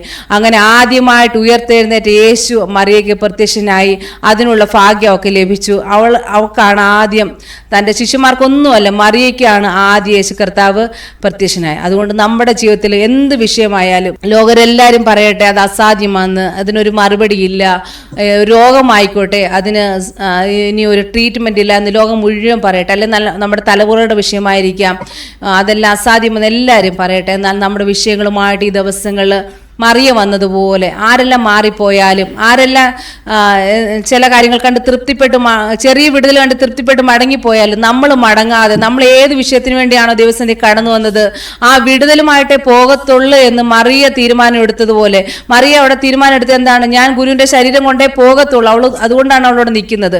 അതുപോലെ നമ്മുടെ വിഷയങ്ങളുമായിട്ട് നമ്മൾ ദൈവസന്ധി വരുമ്പോൾ ആ ഒരു നല്ല തീരുമാനം നമ്മുടെ ജീവിതത്തിൽ ഉണ്ടായിരിക്കണം. എന്ത് വിഷയത്തിന് നടുവിലാണോ ഞാൻ ദൈവസന്ധി കടന്നു വന്നത് അതിൻ്റെ മറുപടി ായിട്ട് ഞാൻ പോകുകയുള്ളൂ എന്ന് ആ തീരുമാനത്തോടെ നമ്മൾ ദൈവസന്ധി വന്നാൽ തീർച്ചയായും ജീവനില്ലാത്ത ഏത് വിഷയമായിട്ടാണ് നമ്മൾ വരുന്നത് ആ വിഷയം ജീവൻ പ്രാപിച്ച് നമ്മുടെ കൂടെ നമ്മുടെ മുന്നിൽ അത് കർത്താവ് വെളിപ്പെടുത്തി തരുവാനിടയാകും. മറിയയുടെ ജീവിതത്തിൽ യേശു കർത്താവ് വന്നതുപോലെ, യേശു കർത്താവ് പ്രത്യക്ഷനായി മറിയെ വിളിച്ചതുപോലെ സ്നേഹത്തോടെ ഇന്ന് ഈ രാത്രി സമയം കർത്താവ് നമ്മളെ ഓരോരുത്തരെ പേര് ചൊല്ലി വിളിക്കുകയാണ്. പ്രിയമുള്ളവരെ, നമ്മുടെ വിഷയങ്ങളെല്ലാം കർത്താവിൻ്റെ കരങ്ങളിൽ സമർപ്പിക്കുക. ആർക്കും പ്രവർത്തിക്കാത്ത സമയത്തും ആർക്കും ഇറങ്ങി വരാൻ സ്ഥലത്തും കർത്താവ് ഇറങ്ങി വരും. യോഹന്നാനെ പറ്റി നമുക്കറിയാം. യോഹന്നാൻ പത്മോസിന്റെ ദ്വീപിലായിരുന്നു, അവിടെ വേറെ ആർക്കും കടന്നു വരാൻ സാധിച്ചില്ല. എന്നാൽ ദിവസത്തിൽ യോഹന്നാന് വേണ്ടി അവിടെ യേശു കർത്താവ് ഇറങ്ങി വന്നു.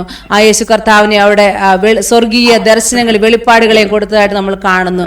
നമ്മുടെ വിഷയത്തിൽ നമ്മൾ ചിന്തിക്കും ആർക്കും ഇറങ്ങി വരാൻ ഒന്നും പറ്റത്തില്ല എന്ന് നമ്മൾ വിചാരിച്ചാലും നമ്മൾ ആ വിഷയത്തെ കർത്താവിന്റെ സന്ധി സമർപ്പിക്കുകയാണെങ്കിൽ ആ വിഷയത്തിന് നടുവിൽ കർത്താവ് നമുക്ക് വേണ്ടി ഇറങ്ങി വരുവാനിടയാകും. കർത്താവ് ഇറങ്ങി വരുമോ മാത്രമല്ല സ്വർഗീയ ദർശനങ്ങളെ വെളിപ്പാടുകളെ നമുക്ക് തന്ന് നമ്മളെ മുന്നോട്ട് നടത്തുവാനിടയാകും. അത്രമാത്രം കർത്താവ് നമ്മളെ സ്നേഹിക്കുന്നു. പത്രോസിനെ കർത്താവ് സ്നേഹിച്ചത് നമുക്ക് എങ്ങനെയാണെന്നറിയാം. നമ്മൾ കാണുന്നു, പത്രോസ് 3 വട്ടം കോഴിക്കൂന്നതിന് മുന്നേ തള്ളി പറഞ്ഞതായിട്ട് നമ്മൾ കാണുന്നു. ആ പത്രോസിന്റെ അടുക്കിലേക്ക് യേശു വരികയാണ്. യേശു പത്രോസിനോട് 3 പ്രാവശ്യം ചോദിക്കുന്നു, പത്രോസെ നീ എന്നെ സ്നേഹിക്കുന്നു, നീ എന്നെ സ്നേഹിക്കുന്നു. അങ്ങനെ 3 പ്രാവശ്യം പത്രോസിനെ കൊണ്ട് ഏറ്റു പറയുന്നു. പത്രോസിന് തന്നെ വിഷമമായി, എന്നെ കൊണ്ട് എന്തുകൊണ്ടാണ് യേശു കർത്താവ് ഇങ്ങനെ 3 പ്രാവശ്യം എന്നോട് എടുത്തെടുത്ത് ചോദിക്കുന്നത്. അപ്പോഴെല്ലാം പത്രോസ് പറയുന്നു, ഉവ്വ് കർത്താവ്, എനിക്ക് നിന്നോട് പ്രിയമുണ്ട് എന്ന്. അങ്ങനെ 3 പ്രാവശ്യം പത്രോസിനെ കൊണ്ട് 3 പ്രാവശ്യം തള്ളി പറഞ്ഞ പത്രോസിനെ കൊണ്ട് യേശു കർത്താവ് 3 പ്രാവശ്യം ഏറ്റു പറയ്ക്കാണ്, എനിക്ക് നിന്നോട് പ്രിയമുണ്ട് എന്ന്. പ്രിയമുള്ളവരെ, നമുക്കെല്ലാം ഈ രാത്രികാലം കർത്താവിനോട് പറയാം, കർത്താവെ ഞങ്ങൾ നിന്നെ സ്നേഹിക്കുന്നു, ഞങ്ങൾക്ക് നിന്നോട് പ്രിയമുണ്ട്. അന്നേരം നമ്മുടെ യേശു കർത്താവ് എന്താണ് നമ്മളോട് പറയുന്നത്? നിങ്ങൾക്ക് എന്നോട് പ്രിയമുണ്ടെങ്കിൽ, നിങ്ങൾ എന്നെ സ്നേഹിക്കുന്നുവെങ്കിൽ എന്താണ് നമ്മൾ കർത്താവിന് വേണ്ടി ചെയ്യേണ്ടത്? നമ്മൾ കർത്താവിൻ്റെ വേല ചെയ്യണം. എൻ്റെ കുഞ്ഞാടുകളെ മേയ്ക്കുക, എൻ്റെ ആടുകളെ മേയ്ക്കുക. അതാണ് പത്രോസിനോട് 3 പ്രാവശ്യം പറയുന്നത്. അതുകൊണ്ട് ഈ ദിവസങ്ങൾ നമ്മൾ എവിടെയായിരുന്നാലും കർത്താവിൻ്റെ വേല നമുക്ക് ചെയ്യാം. മറ്റുള്ളവരോട് കർത്താവിൻ്റെ സ്നേഹത്തെ പറ്റി പറയാം. നമ്മൾ ദൈവത്തെ സ്നേഹിക്കുന്നെങ്കിൽ നമുക്ക് വേറെ ഒന്നും, നമുക്ക് കർത്താവിന് നമ്മുടെ വേറെ ഒന്നും വേണ്ട, നമ്മുടെ സ്നേഹം മതി. നമ്മൾ കർത്താവിൻ്റെ വേല ചെയ്യണം, മറ്റുള്ളവരോട് കർത്താവിൻ്റെ സ്നേഹത്തെ പങ്കുവെക്കണം. അല്ലാതെ നമ്മുടെ പൈസയോ അങ്ങനെയുള്ള ഒന്നും കർത്താവിന് വേണ്ട. അതുകൊണ്ട് നമ്മൾ എവിടെയായിരുന്നാലും നമ്മൾ കർത്താവിൻ്റെ സ്നേഹത്തെ പറ്റി മറ്റുള്ളവരോട് പങ്കുവെക്കുന്നവരായിരിക്കണം. നമ്മളെ കർത്താവ് എത്രമാത്രം സ്നേഹിച്ച് അതുപോലെ നമുക്കും കർത്താവിനെ സ്നേഹിക്കുന്നവരായിരിക്കണം. എല്ലാ വിഷയത്തിന്മേലും കർത്താവിനെ സ്നേഹിച്ച് മുന്നേറുവാൻ ദൈവം നമ്മളെല്ലാവരെയും സഹായിക്കുകയും അനുഗ്രഹിക്കുകയും ചെയ്യുമാറാട്ടെ എന്ന് പ്രാർത്ഥിക്കുന്നു. ദേവദാസി പറഞ്ഞത് ഞാൻ ജസ്റ്റ് കൺക്ലൂഡ് ചെയ്തിട്ട് സഹോദരിമാരെ നിങ്ങൾക്ക് വേണ്ടി ഒന്ന് പ്രാർത്ഥിക്കുവാനാണ് ഞങ്ങൾ ആഗ്രഹിക്കുന്നത്. മഗ്ദലക്കാരത്തി മറിയ, യോഹന്നാനാണോ പത്രോസാണോ ആരാണ് യേശുവിനെ ഏറ്റവും കൂടുതൽ സ്നേഹിച്ചതെന്ന ചോദ്യം നമ്മളൊക്കെ പലപ്പോഴും ചിന്തിക്കുന്നത് ഒരു പക്ഷേ യോഹന്നാനായിരിക്കുമെന്ന്. ഞാനും അങ്ങനെ പ്രസംഗിച്ചിട്ടുണ്ട് കേട്ടോ. യേശു ഏറ്റവും അധികം യോഹന്നാനെ സ്നേഹിക്കാൻ കാരണം യോഹന്നാൻ യേശുവിനെ ഏറ്റവും അധികം സ്നേഹിച്ചത് കൊണ്ടാണെന്ന് പലപ്പോഴും ഞാൻ ദൈവവചനം പറയുമ്പോൾ സംസാരിച്ചിട്ടുണ്ട്. പക്ഷേ ഇന്ന് ദേവദാസി പറഞ്ഞത് എനിക്കൊരു പുതിയ വെളിപ്പാടാണ്. മഗ്ദലക്കാരത്തി മറിയ സ്നേഹിക്കുന്നു എന്ന് പറയുകയല്ല, സ്നേഹം വെളിപ്പെടുത്തുകയാണ് ചെയ്തത്. നമുക്കിപ്പം യേശുവെ ഞാൻ നിന്നെ സ്നേഹിക്കുന്നു, I love you Jesus, I love you Jesus, I love you Jesus എന്ന് 100 പ്രാവശ്യം എഴുതാൻ പറ്റും. പക്ഷേ ജീവിതത്തിലെ പരുക്കൻ യാഥാർത്ഥ്യങ്ങളെ നേരിടുമ്പോൾ ആ സ്നേഹം നമുക്ക് വെളിപ്പെടുത്തുവാൻ പറ്റുമോ? സ്നേഹിക്കുന്നുവെന്ന് വാഗൊണ്ട് പറയുകയല്ല, ജീവിത സാഹചര്യത്തിൽ സ്നേഹിക്കുന്നുവെന്ന് തെളിയിക്കുവാൻ കഴിയുക എന്നുള്ളതാണ്. സഹോദരിമാരെ, എനിക്കറിയാം നിങ്ങളിൽ പലരും പല പ്രതികൂലങ്ങളെ നേരിടുന്നവരായിരിക്കാം. പക്ഷേ നിങ്ങൾ വാസ്തവമായി കർത്താവിനെ സ്നേഹിക്കുന്നുവെങ്കിൽ നിങ്ങളുടെ കർത്താവിനോടുള്ള സ്നേഹം നിങ്ങളുടെ പ്രതികൂലങ്ങളെ അതിജീവിക്കാനുള്ള കരുത്ത് നിങ്ങൾക്ക് തരും. ഞാൻ ഈ അടുത്ത സമയങ്ങളിൽ പോയ സഭകളിലൊക്കെ ഞാൻ വചനം പറയുമ്പോൾ ചോദിച്ച ഒരു ചോദ്യമുണ്ട്, ക്രിസ്തീയ ജീവിതം എളുപ്പമാണോ? സൂം ആയതുകൊണ്ട് നിങ്ങൾക്ക് മറുപടി പെട്ടെന്ന് പറയാൻ പറ്റത്തില്ലായിരിക്കും. ഞാൻ നിങ്ങളോട് ചോദിക്കുക, ക്രിസ്തീയ ജീവിതം എളുപ്പമാണോ? വീഡിയോ ഓൺ ചെയ്തവർ ഒന്നിലൊന്ന് കൈകൊണ്ട് എളുപ്പമാ അല്ലെങ്കിൽ എളുപ്പമല്ല, ഒന്ന് കൈയാട്ടുക ഒന്ന് തലയാട്ടുക ചെയ്താൽ എളുപ്പമല്ലല്ലേ? വലിയ ബുദ്ധിമുട്ടാണ്. എളുപ്പമല്ല. ക്രിസ്തീയ ജീവിതം എളുപ്പമാക്കി തരാനുള്ളൊരു ഫോർമുല ഞാൻ പറഞ്ഞു തരാം. ഉൽപ്പത്തി പുസ്തകം 29 അധ്യായത്തിലൊരു വാക്യമാണ് അവിടെ എഴുതിയിരിക്കുന്നത്. ഉൽപ്പത്തി 29 അധ്യായത്തിൽ എഴുതിയിരിക്കുന്നത്, യാക്കോബ് റാഹേലിനെ വളരെ സ്നേഹിച്ചു. അതുകൊണ്ട് അവൾക്ക് വേണ്ടി ലാബാനെ സേവിച്ച 7 വർഷം അവൻ 7 ദിവസം പോലെ തോന്നി. കേട്ടല്ലോ എല്ലാവരും? 7 വർഷം അവൻ എന്ത് തോന്നി? 7 ദിവസം പോലെ തോന്നി. ഉൽപ്പത്തി 29 വാക്യം. അങ്ങനെ യാക്കോബ് റാഹേലിന് വേണ്ടി 7 സംവത്സരം സേവ ചെയ്തു. അവൻ അവളെ സ്നേഹിക്കൊണ്ട് അതവന് അല്പകാലം പോലെ തോന്നി. ഇതാ സീക്രട്ട്. യേശുവിനെ നിങ്ങൾ കണ്ടമാനം സ്നേഹിച്ചാൽ നിങ്ങൾ പറയും ക്രിസ്തീയ ജീവിതം എന്തൊരു സുഖമാണെന്നറിയാമോ? ശരിക്കും യേശുവിനെ സ്നേഹിക്കണം. എന്ത് ചെയ്യണം? ഭ്രാന്ത് പിടിച്ച് സ്നേഹിക്കണം. ഭ്രാന്ത് പിടിച്ച് യേശുവിനെ സ്നേഹിച്ചാൽ, മഗ്ദലക്കാരത്തി മറിയ അവൾക്ക് ഭയങ്കര സ്നേഹം യേശുവിനോട്. നമുക്കൊക്കെ ജീവനുള്ള യേശുവിനെ വേണം കേട്ടോ. കാരണം ജീവനുള്ള യേശു അത്ഭുതങ്ങൾ ചെയ്യും. ദേവദാസി പറഞ്ഞ കേട്ടല്ലോ, ജീവനുള്ള ദൈവത്തെ വീട്ടിൽ കൊണ്ടുവന്ന് കഴിഞ്ഞാൽ നമുക്ക് പിന്നെ നടുവേദന വരുമ്പോൾ മാറ്റാൻ യേശുവുണ്ട്, പനി വരുമ്പോൾ മാറ്റാൻ യേശുവുണ്ട്. ആ യേശു നമുക്ക് ഗുണമുള്ള യേശുവാണ്. പക്ഷെ നിങ്ങളൊന്ന് ചിന്തിക്കുക, ഒരു സ്ത്രീ ചെന്നിട്ട് പറയുക, ആ ഡെഡ് ബോഡി എനിക്ക് തരാൻ. എന്തിനു വേണ്ടിയാ? ഇത് വീട്ടിൽ കൊണ്ട് വെക്കാൻ കൊള്ളുന്ന സാധനമാണോ? ഇതൊരു സ്ത്രീക്ക് എടുത്തുകൊണ്ട് പോകാൻ പറ്റുമോ ഒറ്റയ്ക്ക്? യേശു ഒരു ഒത്ത ആരോഗ്യമുള്ള 33 വയസ്സുള്ള ഒരു പുരുഷൻ, ഒരു 60 കിലോ, ഒരു 70 കിലോ കുറഞ്ഞത് അത്രയിലും കാണത്തില്ലേ? ഒരു സ്ത്രീക്ക് എടുത്തുകൊണ്ട് പോകാൻ പറ്റുമോ? ഇനി വീട്ടിൽ കൊണ്ട് വെച്ചാലോ? കുറച്ച് കഴിയുമ്പോൾ ഈ ശരീരം അഴുകുമല്ലേ? എത്ര കാലം വെക്കാൻ പറ്റും? നിങ്ങൾ ചിന്തിച്ചിട്ടുണ്ട്? ഇവരെന്തോ ഈ ചോദിക്കുന്നത്? യേശുവിനെ എനിക്കിതാ, ഞാൻ കൊണ്ടുപോയിക്കോളാമെന്ന്. ജീവനുള്ള യേശുവിനെ നമുക്കെല്ലാം വേണം കേട്ടോ. കാരണം അവൻ അത്ഭുതം ചെയ്യുന്നവനാ. മറിയ പറയുക, എനിക്കവനെ വേണമെന്ന്. കാരണം എനിക്കെൻ്റെ യേശുവിനെ വേണ്ടത് എനിക്ക് വേണ്ടി എന്തെങ്കിലും അത്ഭുതം ചെയ്യാനൊന്നുമല്ല, ഞാൻ അവനെ കണ്ടമാനം സ്നേഹിക്കുന്നു. നിങ്ങൾക്ക് യേശുവിനോട് സ്നേഹമുണ്ടോ? യേശുവിനോട് സ്നേഹമുണ്ടെങ്കിൽ നിങ്ങൾക്കെതിരെ എന്തു വലിയ വെല്ലുവിളി വരട്ടെ, നിങ്ങൾ പറയും എൻ്റെ യേശുവിനോടുള്ള സ്നേഹം കൊണ്ട് ഇതൊന്നും എനിക്ക് ഒരു വിഷയമല്ല, ഒരു വിഷയമല്ല. 7 വർഷം 7 ദിവസം പോലും തോന്നി. ഇനി സ്നേഹമില്ലെങ്കിലോ 7 ദിവസം 7 വർഷം പോലെ തോന്നും അല്ലേ? അയ്യോ, ആ 7 ദിവസം എത്ര ചീത്ത വിളിക്കും. ഞാനൊരു ഉദാഹരണം പറയട്ടെ. യാക്കോബ് ശരിക്കും ലാബാൻ യാക്കോബിനെ ചതിക്കുക ചെയ്തത്. റേച്ചലിനെ കാണിച്ചിട്ട് ലേയെ കല്യാണം കഴിപ്പിച്ചില്ലയോ? അറിയില്ലേ കഥ? ഈ ലേയ്ക്ക് വേണ്ടി 7 വർഷം സേവിക്കാൻ പറഞ്ഞായിരുന്നെങ്കിലേ, എടാ ആദ്യം ലേയെ ഞാൻ നിനക്ക് തരാം, 7 വർഷം സേവിക്കാൻ പറഞ്ഞായിരുന്നെങ്കിൽ യാക്കോബിന് 7 വർഷത്തെ ജീവിതം നരകതുല്യമായിരുന്നു. കാരണം എന്താ? അത് ഒട്ടും ആഗ്രഹമില്ല, സ്നേഹമില്ല. ഇനി ആരെങ്കിലും നിങ്ങളോട് ചോദിക്കുക ക്രിസ്ത്യ ജീവിതം എളുപ്പമാണെന്ന് ചോദിച്ചാൽ നിങ്ങൾ പറയണം എളുപ്പമാണെന്ന് പറയണം കേട്ടോ. ഇനി ആരും അല്ലെന്ന് പറയരുത്. എനിക്ക് ക്രിസ്ത്യ ജീവിതം ഭയങ്കര എളുപ്പമാണ്. അതിൻ്റെ അർത്ഥം എനിക്ക് സങ്കടമില്ലെന്നല്ല, പ്രയാസമില്ലെന്നല്ല. ഞങ്ങളുടെ ക്രിസ്ത്യ ജീവിതത്തിൽ എന്തെന്ത് വെല്ലുവിളികൾ ഞങ്ങൾ നേരിട്ടു, എന്തെന്ത് വെല്ലുവിളികൾ. ഇനി നാളെ എന്തൊക്കെ സംഭവിക്കും ഞങ്ങൾക്കറിയില്ല. പക്ഷേ ഞങ്ങളുടെ അകത്ത് ഞങ്ങളെ നിർബന്ധിക്കുന്ന ഒരു ക്രിസ്തുവിൻ്റെ സ്നേഹമുണ്ട്. അത് ഞങ്ങൾ അനുഭവിച്ചറിയുന്നു. എൻ്റെ പ്രിയപ്പെട്ട സഹോദരിമാരെ, എനിക്കറിയാം സഹോദരിമാരാ കൂടുതൽ കർത്താവിനോട് അടുക്കാൻ താല്പര്യമുള്ളവർ. പത്രോസും യോഹന്നാൻ ഒന്നും കാണാത്തത് മഗ്ദലക്കാരത്തി മറിയെ കണ്ടതിൻ്റെ കാരണം എന്താണെന്നറിയാമോ? സഹോദരിമാർക്ക് പ്രത്യേക ഒരു സ്നേഹമുണ്ട് ദൈവത്തോട്. ആ സ്നേഹം കൊണ്ട് നിങ്ങളുടെ ഭർത്താക്കന്മാരോ നിങ്ങളുടെ കുടുംബത്തിലുള്ളവരോ നിങ്ങളുടെ അപ്പയപ്പന്മാരോ ഒക്കെ നിങ്ങൾ എതിർക്കുന്നുണ്ടാകാം. പക്ഷേ ആ സ്നേഹം കണ്ടമാനമുണ്ടെങ്കിൽ നിങ്ങളൊരു അത്ഭുതമായി മാറും. നിങ്ങൾ ആ സ്നേഹത്താൽ നിങ്ങളുടെ ഭർത്താവിനെ നേടും. ഇന്നലെ ഒരു ഫാമിലി സെമിനാറിന് ഞങ്ങൾ പോയി ശുശ്രൂഷിച്ചു. ഞങ്ങൾ ആ ഫാമിലി സെമിനാറിന് പറഞ്ഞ ഒരു കാര്യം, നിങ്ങൾ പ്രാർത്ഥിക്കുകയാണെങ്കിൽ നിങ്ങളുടെ ഭർത്താവിനെ നിങ്ങൾ സ്വപ്നം കണ്ട അങ്ങനെ ഒരു മനുഷ്യനാക്കി മാറ്റാം. എല്ലാവരും കേൾക്കുന്നുണ്ടോ? ചിലരൊക്കെ പറയും, പാസ്റ്ററെ ഞാൻ സ്വപ്നം കണ്ടതുപോലൊരു ജീവിതമൊന്നുമല്ല എനിക്ക് കിട്ടിയത്. നമ്മുടെ ചാനലിൽ വന്ന ഷീല സിസ്റ്റർ അല്ലേ, ഷീല സിസ്റ്റർ വന്ന് സാക്ഷ്യം പറഞ്ഞു, ഞാൻ പ്രാർത്ഥിച്ചു, യേശുവേ എനിക്ക് യേശുവിനെ പോലൊരു ഭർത്താവിനെ വേണം. ആരെപ്പോലെ ഭർത്താവിനെ വേണ്ടത്? സഹോദരിമാരുടെ ആഗ്രഹമൊന്നും കുഞ്ഞാഗ്രഹമൊന്നുമല്ല. എനിക്ക് യേശുവിനെ പോലൊരു ഭർത്താവിനെ വേണം. കല്യാണം കഴിഞ്ഞപ്പോൾ കിട്ടിയതോ? കല്യാണം കഴിഞ്ഞപ്പോൾ പറഞ്ഞു, എൻ്റെ പൊന്നു കർത്താവ്, ഞാൻ പ്രാർത്ഥിച്ചത് യേശുവിനെ പോലൊരു ഭർത്താവിനെയാ, ഇതുപോലെ മുൻചൂണ്ടിക്കാരൻ, ഇതുപോലെ മുൻകോപക്കാരൻ, ഇതാണോ എനിക്ക് നീ തന്ന എൻ്റെ സ്വപ്നത്തിലെ യേശു ഭർത്താവ്? ദൈവത്തിൻ്റെ സ്തോത്രം. ഇന്നത്തെ കാലത്തെ കുഞ്ഞുങ്ങളാണെങ്കിൽ എന്ത് ചെയ്യുന്നറിയാം? അവർ ഗിവപ്പ് ചെയ്യും.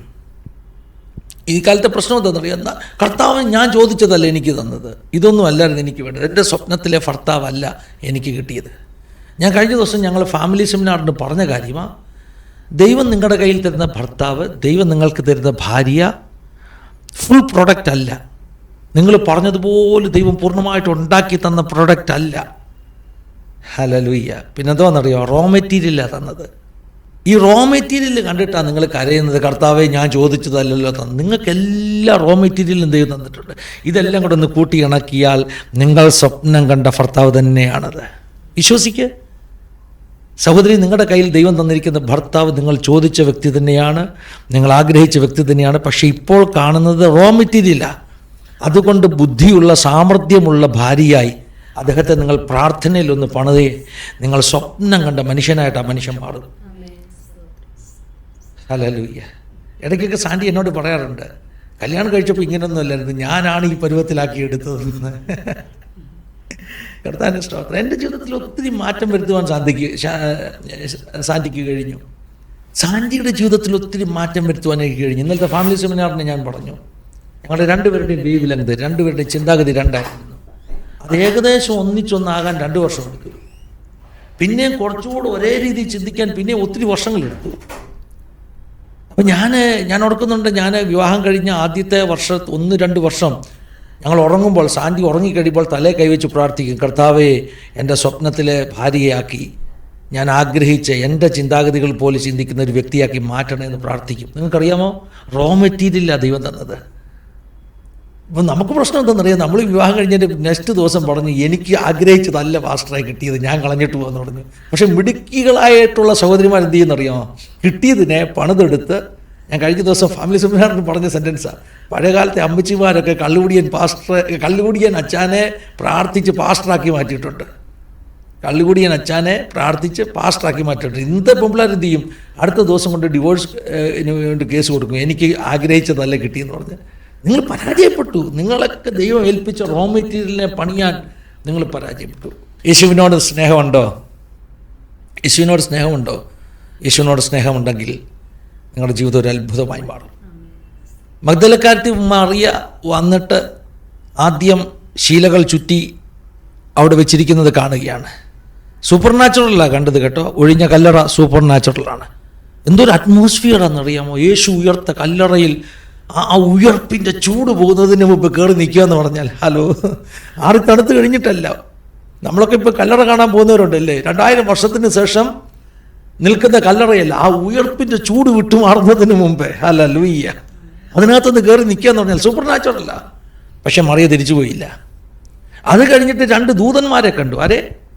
ഈ അടുത്ത സമയങ്ങളിലൊക്കെ നമ്മുടെ ഇടയിലൊക്കെയുള്ളൊരു കൊതി എന്താണെന്നറിയാം? പാസ്റ്റർമാരൊക്കെ പ്രസംഗിക്കും, ഏഞ്ചലിക് വിസിറ്റേഷൻ. അപ്പോൾ ഇതെല്ലാം കൂടെ കേട്ട് ഞാനും പ്രാർത്ഥിക്കാൻ തുടങ്ങി, കർത്താവ് എനിക്ക് ഒരു ഏഞ്ചലിക് വിസിറ്റേഷൻ തരണം. അതിന് മുഴുവൻ പ്രാർത്ഥിക്കും, കർത്താവ് ഏഞ്ചൽ എൻ്റെ മുറി വരണം. മഗ്ദലക്കാരത്തി മറി ഏഞ്ചലിക് വിസിറ്റേഷൻ കണ്ടിട്ടും തൃപ്തി അടഞ്ഞില്ല.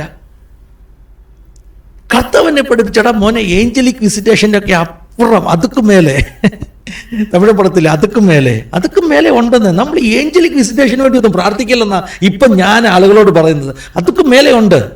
അതുക്കും മേലെ എന്തുവാ? മഗ്ദലക്കാരത്തി പറഞ്ഞു, ശീല ചുറ്റി വെച്ചത് കണ്ടാൽ പോരാ, ഏഞ്ചലിക് വിസിറ്റേഷൻ അല്ലേ? 2 ദൂതന്മാരെ നമുക്ക് ഒന്നേലും കണ്ടാൽ മതി. അയ്യോ, ഒരു ദൂതനൊക്കെ കണ്ടാൽ നമ്മൾ പിന്നെ എവിടെ ആയിരിക്കും? എൻ്റെ പൊന്നു ദൈവമക്കളെ, ദൂതന്മാരൊന്നുമല്ല, അവർ നമ്മുടെ ശുശ്രൂഷയ്ക്ക് നമുക്ക് സഹായത്തിന് വരുന്ന സേവകാത്മാക്കളാണ് അല്ലേ? അപ്പോൾ അതിലും മേലിൽ യേശുവിനെ കണ്ടു. ഒറ്റ വിളി കൊണ്ട് അവൾ തിരിച്ചറിഞ്ഞു. തോട്ടക്കാരനാണെന്നാണ് ഓർത്തത് കേട്ടോ, തോട്ടക്കാരനാണെന്നാണ് ഓർത്തത്. അടുത്ത നിമിഷം അവൾ തിരിച്ചറിഞ്ഞു. അടുത്ത നിമിഷം അവൾ തിരിച്ചറിഞ്ഞു. ഈ വിളി കേട്ടപ്പോൾ എന്താ വിളിച്ചെന്നറിയാം? ആദ്യം ഭയങ്കര ഗൗരവത്തിൽ യേശു, സ്ത്രീയെ. അല്ല, യേശു ചിലപ്പോൾ അങ്ങനെ നമ്മുടെ അടുക്ക വലിയ ഗൗരവത്തിലൊക്കെ വിളിക്കും, സ്ത്രീയെ. യേശു സ്വല്പം എന്താ പറഞ്ഞ ബേസൊക്കെ ഇട്ട് ശബ്ദമൊക്കെ മാറ്റി മറിയുടെ പുറകിൽ സ്ത്രീയെ. ഞാൻ എപ്പോഴും പറയുന്നൊരു പ്രയോഗമാണ്, മാരാമൺ മണപ്പുറത്ത് കണ്ട പരിചയം പോലും ഇല്ല. മറിയ തിരിഞ്ഞിട്ടൊരു ചോദ്യം, അവനെ എവിടെ വെച്ചത്? എനിക്കിങ്ങതാ. ആരെ? Dead body. അയ്യോ, യേശുവിൻ്റെ ഹൃദയം പൊട്ടിപ്പോയി കേട്ടോ, ഒറ്റ വാക്കിൻ്റെ മുമ്പിൽ. ഇവൾ എന്താ ചോദിക്കുന്നത്? എൻ്റെ ശവശരീരം. എന്തു സ്നേഹമായി ഇവക്കെന്നോട്. യേശു പൊട്ടിപ്പോയി കേട്ടോ. യേശുവിൻ്റെ ഹൃദയം തകർന്നു പോയി. അടുത്ത നിമിഷത്തിൽ യേശു എന്താ വിളിക്കുന്നത്? മറിയേ. പൊട്ടിപ്പോയി കേട്ടോ. യേശുവിൻ്റെ സകല കൺട്രോളും പോയി. യേശു പറയാണ്, മറിയേ. ആ ഒറ്റ വിളിക്ക്, ആ വാക്ക്, ആ ശബ്ദം കേട്ടപ്പോൾ മനസ്സിലായി, ഇത് തോട്ടക്കാരനല്ല, എൻ്റെ അരുമനാഥനാണ്. യേശുവിൻ്റെ ശബ്ദം കേട്ടാൽ നീ തിരിച്ചറിയണം കേട്ടോ. ഏത് പാതിരാത്രിക്കും ഏത് ആൾക്കൂട്ടത്തിൻ്റെ നടുക്കും നിന്റെ ചെവിക്കകത്ത് ആ ശബ്ദം വന്ന് വീഴുമ്പോൾ പറയണം, ഇത് വേറെ ആരുമല്ല, എൻ്റെ അരുമനാഥനാണ്. പറയാൻ പറ്റുമോ? ഹല്ലേലൂയ. ഏഞ്ചലിക് വിസിറ്റേഷനും അപ്പുറമായിട്ട് യേശുവിനെ കാണാൻ കൊതിക്കും നിങ്ങൾ. ഏഞ്ചൽ വരണമെന്ന് പ്രാർത്ഥിക്കുന്നൊക്കെ നിർത്തുക. അതൊക്കെ കുഞ്ഞു കാര്യമാണെന്നേ. അയ്യോ, അതൊക്കെ ഏതോ ആഫ്രിക്കൻ പാസ്റ്റർമാർ പറഞ്ഞു ഇപ്പം നമുക്ക് ഏഞ്ചലിക് വിസിറ്റേഷൻ വേണം. അതൊക്കെ നിർത്തുക. നമുക്ക് അതൊക്കെ മേലെ വേണം. യേശുവിനെ കാണണം. ഞാനിങ്ങനെ യേശുവിനെ കാണണമെന്ന് പ്രാർത്ഥിക്കാൻ തുടങ്ങിയപ്പോൾ കർത്താവ് ഞാടാ മണ്ട, തൃത്വത്തിൽ മൂന്നാമനായി പരിശുദ്ധാത്മാവ് നിന്റെ അകത്തിരിക്കുന്നത്, അതിൽ കൂടുതൽ വല്ലതും വേണം. ആത്മാവിൻ്റെ അഭിഷേകം എന്ന് പറഞ്ഞാൽ എന്തോന്നറിയാമോ? തൃത്വത്തിൽ മൂന്നാമനാകുന്ന ദൈവം പരിശുദ്ധാത്മാവ്. ഇപ്പൊ പരിശുദ്ധാത്മാവ് മാത്രമാണോ? അല്ല. യേശു കർത്താവ് യോഹന്നാന്റെ സുവിശേഷത്തിൽ പറഞ്ഞു, ഞാനും പിതാവും നിങ്ങളുടെ അടുക്കൽ വരുമെന്ന്, നിങ്ങളിൽ വസിക്കുമെന്ന്. അപ്പൊ പിതാവും പുത്രനും പരിശുദ്ധാത്മാവും എൻ്റെ അകത്തുണ്ടെങ്കിൽ പിന്നെ എന്തോ ഏഞ്ചലിക് വിസിറ്റേഷനാണ്. അപ്പൊ വെളിപ്പാടിലൊരു വർധനവ് നമുക്കുണ്ടാകണം അല്ലേ? മറിയ്ക്ക് അതാ കിട്ടിയത്. ഒരു നിമിഷം ഒന്ന് പ്രാർത്ഥിക്കാം. കർത്താവേ, ഇന്ന് വൈകിട്ട് ഞങ്ങൾ നിന്റെ ദാസിയും അടിയനും ചേർന്ന് ഈ സഹോദരിമാർക്ക് വേണ്ടി പ്രാർത്ഥിക്കുന്നു. ഈ മീറ്റിങ്ങിൽ ഞങ്ങൾ കടന്നു വന്നു, ഞങ്ങൾ ഒന്നിച്ച് ശുശ്രൂഷിച്ചു. സാധാരണമാകുന്ന ധൈര്യം ഈ ദാസിമാരുടെ ഹൃദയത്തിൽ പകരട്ടെ. മേരി മഗ്ദലക്കാരത്തി മറിയയ്ക്ക് ഒരു അസാധാരണ ധൈര്യമുണ്ടായിരുന്നു. ആ ധൈര്യത്തിൻ്റെ രഹസ്യം തികഞ്ഞ സ്നേഹം ഭയത്തെ പുറത്താക്കുന്നു. കർത്താവ് ഇവരുടെ അകത്ത് തികഞ്ഞ സ്നേഹം, യേശുവിനോടുള്ള ആഴത്തിലുള്ള സ്നേഹം, അത് ഭയങ്കര ബോൾനെസ്, വിശ്വാസത്തിന് വേണ്ടി ധൈര്യത്തോട് നിൽക്കുവാൻ എല്ലാ ഭയവും പുറത്തു പോകട്ടെ. യേശു ക്രിസ്തുവിൻ്റെ നാമത്തിൽ യേശുവിനോടുള്ള സ്നേഹത്തിൽ അവർ വർദ്ധിക്കട്ടെ. അതോടൊപ്പം തന്നെ കർത്താവേ, അവർക്കൊക്കെ പല പ്രശ്നങ്ങളുണ്ട്. സഹോദരിമാരാണ്, അവരുടെ ശരീരം ബലഹീനമാണ്, അവരുടെ കുടുംബത്തിൽ അവർക്ക് പ്രശ്നങ്ങളുണ്ട്. കർത്താവ്, ഞങ്ങൾ ഒന്നിച്ചു പ്രാർത്ഥിക്കുന്നു, അവരുടെ ശരീരത്തിന്മേൽ സൗഖ്യം, അവരുടെ ശരീരത്തിന്മേൽ സൗഖ്യം റൈറ്റ് നൗ, ഇപ്പോൾ തന്നെ. കർത്താവെ, ഞങ്ങളുടെ ഈ സഹോദരിമാരുടെ ശരീരത്തിൽ, അവരുടെ കുടുംബത്തിൽ കർത്താവെ, സ്ത്രീകൾ എന്ന നിലയിൽ കർത്താവെ, പരിശുദ്ധമായ ഒരു പ്രത്യേക പ്രേരണ എനിക്ക് തരിക. സ്ത്രീകൾ എന്ന നിലയിൽ അവർ സമൂഹത്തിൽ നേരിടുന്ന, അവർ കുടുംബത്തിൽ നേരിടുന്ന, അവർ ശരീരത്തിൽ നേരിടുന്ന ചലഞ്ചസ് ഉണ്ട്. യേശു ക്രിസ്തുവിൻ്റെ നാമത്തിൽ ഇപ്പോൾ തന്നെ സൗഖ്യം പ്രാപിക്കുക, സൗഖ്യം പ്രാപിക്കുക. നിങ്ങളുടെ ശരീരങ്ങളിൽ ഇപ്പോൾ തന്നെ ദൈവശക്തി ഇറങ്ങുക. ഇപ്പോൾ തന്നെ സഹോദരിമാരെന്ന നിലയിൽ നിങ്ങൾക്കുള്ള വെല്ലുവിളികൾ നേരിടാനുള്ള കൃപയും ധൈര്യവും ശരീരത്തിന്മേൽ സൗഖ്യവും ഇപ്പോൾ തന്നെ വെളിപ്പെടുക. പ്രാപിച്ചു. ചിലർ ഇപ്പോൾ തന്നെ സൗഖ്യമായിരിക്കുന്നു, ചിലരെ കർത്താവ് തൊട്ടിരിക്കുന്നു. ആമീൻ പറഞ്ഞ് സ്വീകരിച്ചാട്ടെ. മൽക്ക ഷഖമന റംഷൽ കമന ജുബാന റംഷൽ കമന രഗദൽ കടകശ്ശരി. നിങ്ങളുടെ ആന്തരിക അവയവങ്ങളുടെ മേൽ ദൈവിക ശക്തി, സൗഖ്യം വെളിപ്പെടുന്ന പരിശുദ്ധാത്മ പറയുന്നു. അതുൽ പംഷൽ കമന രഗദൽ ഹമൽ തേല ഘടകശന്തുന. വീഡിയോ ഓൺ ചെയ്യാത്തൊരു വ്യക്തി ഞാൻ ഇത്ര ഒരു സൂചന മാത്രം പറയാം. പി എന്ന ആദ്യ അക്ഷരത്തിലുള്ള ഒരു ഐഡിയിലേക്ക് വ്യക്തിയോട് പരിശുദ്ധാത്മ പറയുന്നു, ഉദരത്തിലുള്ള ഫൈബ്രോയിഡ്, PCOD പോലെയുള്ള പ്രശ്നങ്ങളുടെ മേൽ പരിശുദ്ധാത്മാവിന്റെ കരമിറങ്ങുക, ദൈവത്തിന്റെ ശക്തി വ്യാപരിക്കുക, നീ ഇപ്പോൾ തന്നെ സൗഖ്യം പ്രാപിക്കുക യേശുവിന്റെ നാമത്തിൽ. അങ്ങനെ സംഭവിച്ചിരിക്കൽ സ്തോത്രം, യേശു ക്രിസ്തുവിൻ നാമത്തിൽ തന്നെ. ആമേൻ, ആമേൻ. ഞങ്ങൾക്ക് സമയം തന്ന ബിനു പാസ്റ്ററോടും കുടുംബത്തോടും ഈ കൂട്ടായ്മയോടുള്ള നന്ദി പറയുന്നു. ദൈവം സഹായിക്കട്ടെ, അനുഗ്രഹിക്കട്ടെ. God bless you all. Praise the Lord.